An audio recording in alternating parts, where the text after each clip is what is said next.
Hello hi and welcome back to my channel. ಎಲ್ಲರೂ ಆರಾಮಾಗಿದ್ದೀರಾ ಅಂತ ತಿಳ್ಕೊಳ್ತಾ, ಖಾಲಿ ಒಂದೇ ಒಂದು ಕಪ್ ಅವಲಕ್ಕಿ ಯೂಸ್ ಮಾಡಿದರೆ ಸೂಪರಾಗಿ ದಿಢೀರಂತ ಒಂದು 10 ನಿಮಿಷದಲ್ಲಿ ಪಾಯಸ ಮಾಡಿಕೊಳ್ಬೋದು. ಹೇಗೆ ಅಂತ ನಾನು ಈ ವಿಡಿಯೋದಲ್ಲಿ ಶೇರ್ ಮಾಡ್ತಾ ಇದ್ದೇನೆ. ವಿಡಿಯೋಲಿ ಸ್ಕಿಪ್ ಮಾಡಲಿಕ್ಕೆ ಹೋಗಬೇಡಿ, ಕಂಪ್ಲೀಟಾಗಿ ವಿಡಿಯೋ ವಾಚ್ ಮಾಡಿ. ಅದೇ ಥರ ಚಾನಲ್ಗೆ ಯಾರೆಲ್ಲ ಸಬ್ಸ್ಕ್ರೈಬ್ ಮಾಡಿಲ್ಲ ದಯವಿಟ್ಟು ಸಬ್ಸ್ಕ್ರೈಬ್ ಮಾಡಿ. ನನ್ನ ಇನ್ಸ್ಟಾಗ್ರಾಮ್ ಅಕೌಂಟ್ ಕೂಡ ಇದೆ, ಅದನ್ನು ಕೂಡ ಫಾಲೋ ಮಾಡಿ ಅಂತ ಹೇಳ್ತಾ, ಹಾಗಾದರೆ ಬನ್ನಿ ಸ್ಟಾರ್ಟ್ ಮಾಡುವ.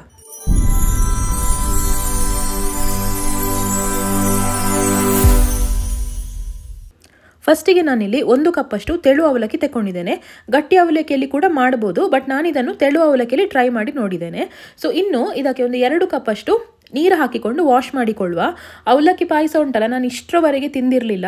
ಫಸ್ಟ್ ಟೈಮ್ ನಾನು ಇದರ ಬಗ್ಗೆ ವೀಡಿಯೋಸ್ ಎಲ್ಲ ನೋಡಿದ್ದೆ. ಸೊ ನಾನು ಸಹ ಒಂದು ಮನೇಲಿ ಟ್ರೈ ಮಾಡಿದರೆ ಹೇಗಿರ್ಬೋದು ಅಂತ ಇದನ್ನು ಮಾಡಿದ್ದು ತುಂಬ ಚಂದ ಬಂದಿತ್ತು. ನೀವು ಇದೊಂದು ಪಾಯಸ ತಿನ್ನುವಾಗ ಸಹ ಆ ಅವಲಕ್ಕಿದೊಂದು ಫ್ಲೇವರ್ ಇದೆ ನೋಡಿ, ಅದು ಕೂಡ ನಿಮಗೆ ಗೊತ್ತಾಗ್ತದೆ ತಿನ್ನುವಾಗ.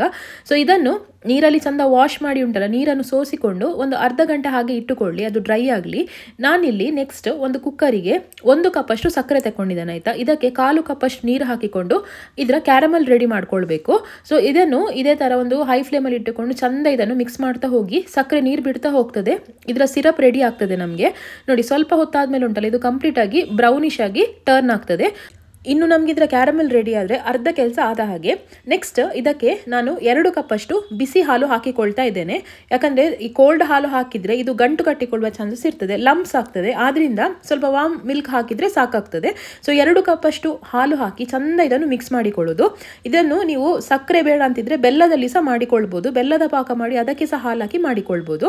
ನೆಕ್ಸ್ಟ್ ನಾನಿಲ್ಲಿ ಆಗಲೇ ಸೋಸಿಟ್ಟುಕೊಂಡಂಥ ಅವಲಕ್ಕಿ ನೋಡಿ ಫುಲ್ ಡ್ರೈ ಆಗಿ ಕರೆಕ್ಟಾಗಿ ಬಂದಿದೆ.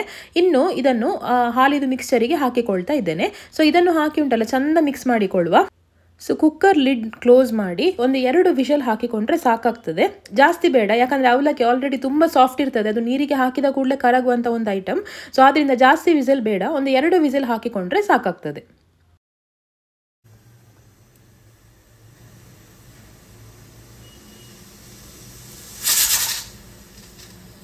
ಸೊ ನೋಡಿ, ಲಿಡ್ ಓಪನ್ ಮಾಡ್ತಾ ಇದ್ದೇನೆ. ತುಂಬ ಒಳ್ಳೆಯದಾಗಿ ಬಂದಿದೆ, ಕರೆಕ್ಟಾಗಿ ಬಂದಿದೆ. ಕಲರ್ ಕೂಡ ನಾವು ಕ್ಯಾರಮಲ್ಲಿಗೆ ಮಿಲ್ಕ್ ಆ್ಯಡ್ ಮಾಡಿರೋದ್ರಿಂದ ಒಂಥರ ಕ್ರೀಮಿಶ್ ಕಲರಲ್ಲಿ ಇದೆ. ಟೇಸ್ಟ್ ಕೂಡ ಅಷ್ಟೇ ಚೆಂದಾಗಿತ್ತು. ನಾನು ತುಂಬ ಥರ ಪಾಯಸ ತಿಂದಿದ್ದೆ, ಬಟ್ ಅವಲಕ್ಕಿಲಿ ಸಹ ಪಾಯಸ ಮಾಡ್ಬೋದು ಅಂತ ಗೊತ್ತಿರಲಿಲ್ಲ. ನಾನು ಟ್ರೈ ಮಾಡಿ ನೋಡಿದ್ದು, ಬಟ್ ರಶ್ಮಿ ತುಂಬ ಚೆಂದ ಬಂದಿತ್ತು. ನೆಕ್ಸ್ಟ್ ಇದಕ್ಕೆ ನಾವಿನ್ನು ಡ್ರೈ ಫ್ರೂಟ್ಸ್ ಎಲ್ಲ ಆ್ಯಡ್ ಮಾಡಿಕೊಳ್ಳುವ. ನಾನಿಲ್ಲಿ ಒಂದು ಪ್ಯಾನ್ಗೆ 2 ಸ್ಪೂನಷ್ಟು ತುಪ್ಪ ಹಾಕಿಕೊಂಡಿದ್ದೇನೆ. ನೆಕ್ಸ್ಟ್ ಇದಕ್ಕೆ ಗೋಡಂಬಿ ಮತ್ತು ದ್ರಾಕ್ಷಿ ಇದನ್ನು ಹಾಕಿಕೊಳ್ತಾ ಇದ್ದೇನೆ. ಬಾದಾಮಿ ಇದ್ರೆ ಅದನ್ನು ಕಟ್ ಮಾಡಿಕೊಳ್ಬೋದು, ನಿಮಗೆ ಯಾವ ಡ್ರೈ ಫ್ರೂಟ್ಸ್ ಬೇಕು ಅದನ್ನು ಹಾಕಿಕೊಳ್ಬೋದು. ಸೊ ಇದನ್ನು ತುಪ್ಪದಲ್ಲಿ ಚಂದ ಫ್ರೈ ಮಾಡಿಕೊಳ್ಳೋದು. ನೆಕ್ಸ್ಟ್ ನಾನು ಆಗಲೇ ರೆಡಿ ಮಾಡಿಟ್ಟಂಥ ಪಾಯಸ ಇದೆ ನೋಡಿ, ಅದನ್ನು ಹಾಕಿಕೊಳ್ಳಿ.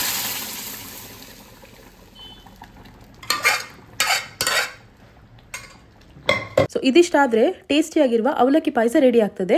ದಿಢೀರಂತ ಯಾರಾದರೂ ಮನೆಗೆ ಬಂದರೆ ಅಥವಾ ದೇವರ ನೈವೇದ್ಯ ಈ ಥರ ಯಾವುದೇ ಇದ್ರೂ ಸಹ ಉಂಟಲ್ಲ, ಇದನ್ನು ನೀವು ಪಟ್ಟಂತ ಮಾಡ್ಕೊಳ್ಬೋದು. ಸೊ ನಿಮ್ಗೆಲ್ಲರಿಗೂ ಈ ರೆಸಿಪಿ ಇಷ್ಟ ಆಯಿತು ಅಂತ ತಿಳ್ಕೊಳ್ತಾ ಇದ್ದೇನೆ.